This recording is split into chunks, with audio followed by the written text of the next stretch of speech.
दो बहुओं वाली सास। सरस्वती के दो बेटे हैं। बड़े बेटे राम की शादी रज्जू से हुई है और छोटे बेटे श्याम के लिए लड़की देखने का सिलसिला जारी है। एक दिन रज्जू की माँ का फोन आता है और उसकी सास फोन उठाती है। हेलो, कौन बोल रहा है? दूसरी तरफ फोन पर रज्जू की माँ लीलावती बोलती है। हेलो समधन जी, मैं लीलावती बोल रही हूँ, रज्जू की माँ। अरे नमस्कार समधन जी, कैसी हो? बहुत दिनों के बाद याद किया आज। यहाँ पर तो सब कुछ ठीक है, बस मेरी तबीयत थोड़ी खराब है। अगर बुरा न मानो तो एक बात बोलूं? अरे कैसी बात कर दी आपने समधन जी, आपकी बात का बुरा क्यों मानना, बोलिए बोलिए। मेरी कुछ दिन से तबीयत ठीक नहीं है और यहाँ पर मेरी देखभाल करने वाला कोई नहीं। क्या आप रज्जू को कुछ दिन के लिए मेरे पास भेज सकती हैं? ठीक है, हम रविवार को रज्जू को छोड़ जाएंगे। इतना कहकर सरस्वती फोन काट देती है और अपनी बहू को आवाज लगाती है।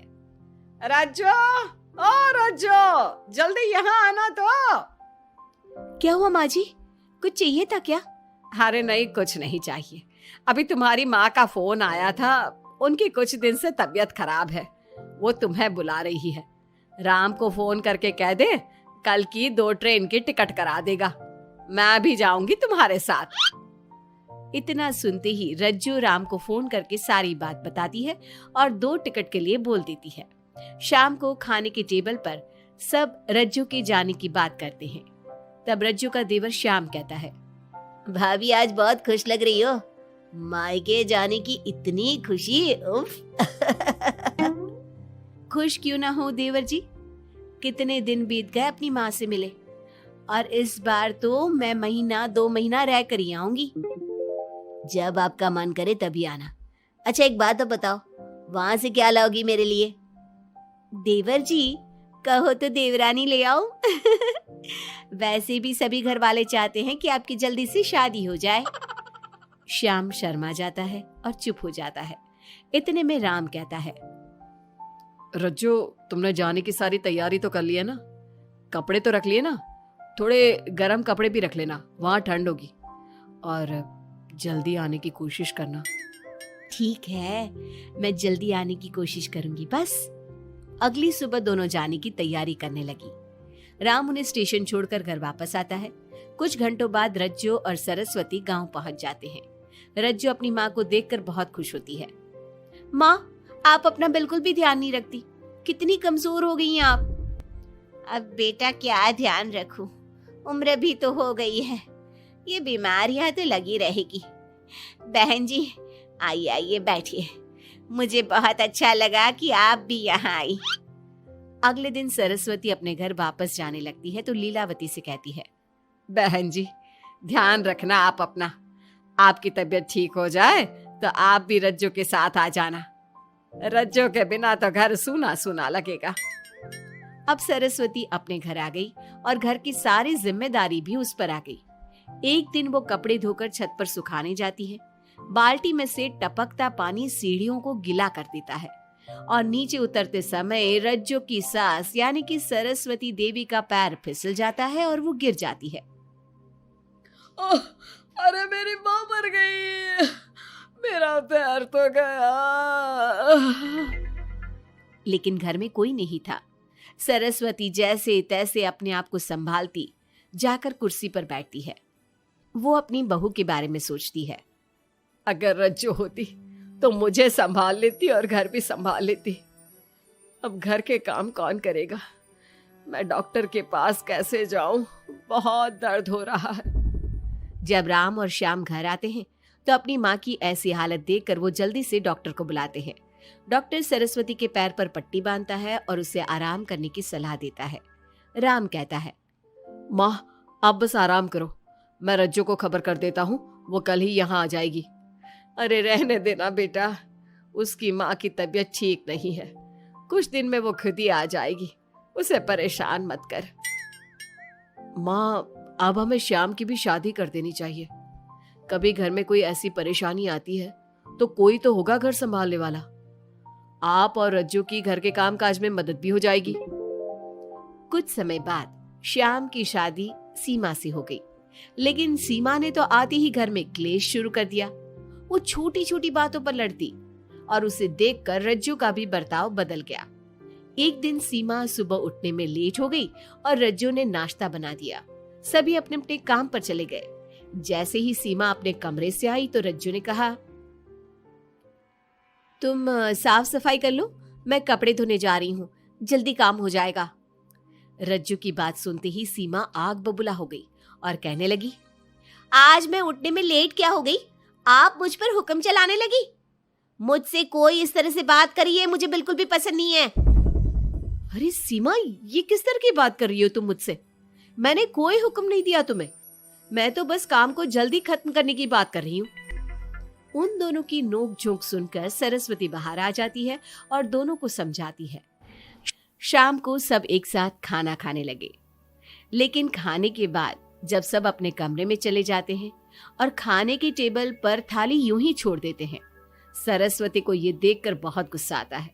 वो दोनों बहुओं को बुलाकर कहती है, तुम सब खाना खाकर चले गए, अब ये बर्तन कौन उठाकर रखेगा? मेरे लिए छोड़कर गई हो सारा काम। तुम दोनों को शर्म नहीं आती? अब दोनों बहुएं एक दूसरे के ऊपर बात टालते हुए फिर लड़ने लगी। ये देख सरस्वती परेशान हो गई। उसने दोनों को डांटा और उन्हें अपने कमरे में भेज दिया।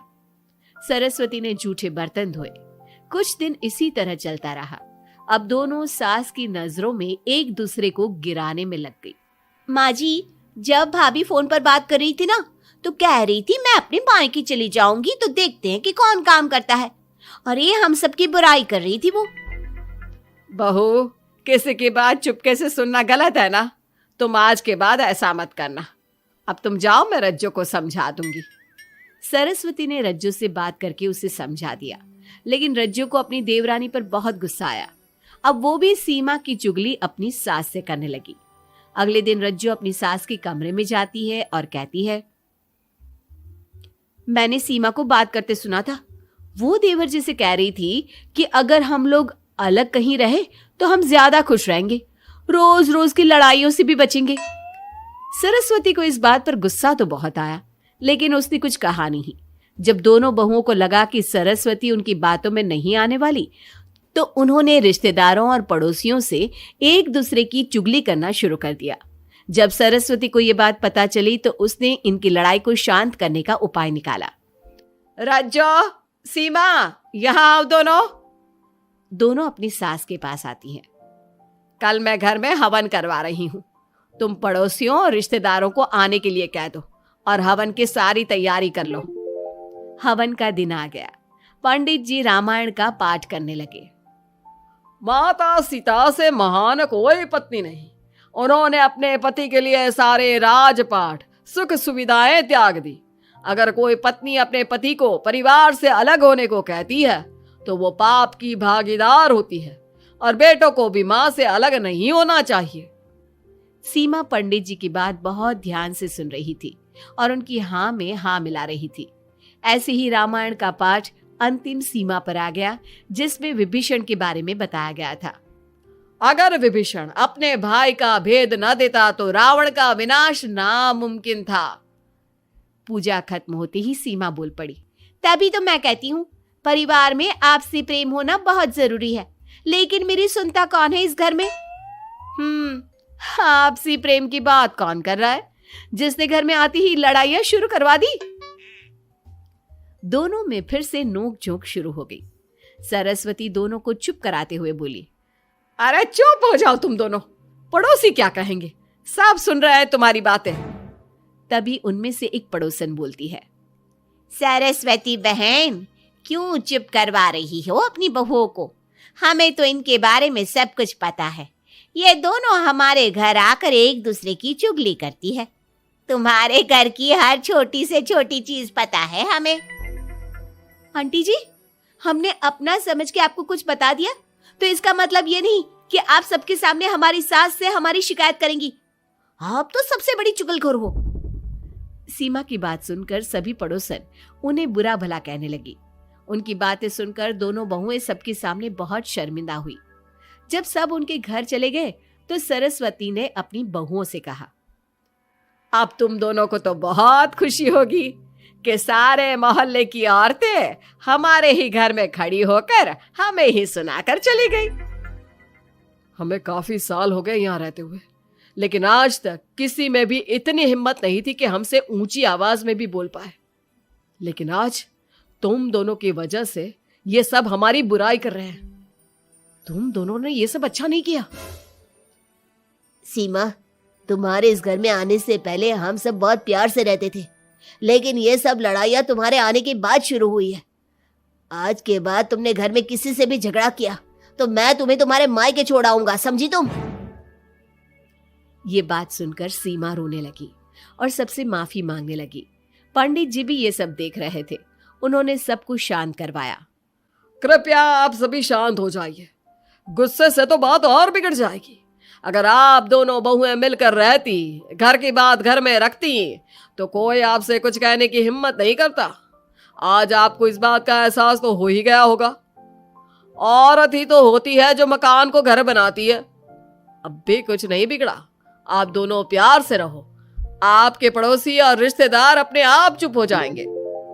पंडित जी की बात दोनों बहुओं की समझ में आ गई। अब दोनों प्यार से रहने लगी। इसी तरह समय बीत गया। अब पड़ोस की औरतें उनके प्यार की मिसालें देने लगी।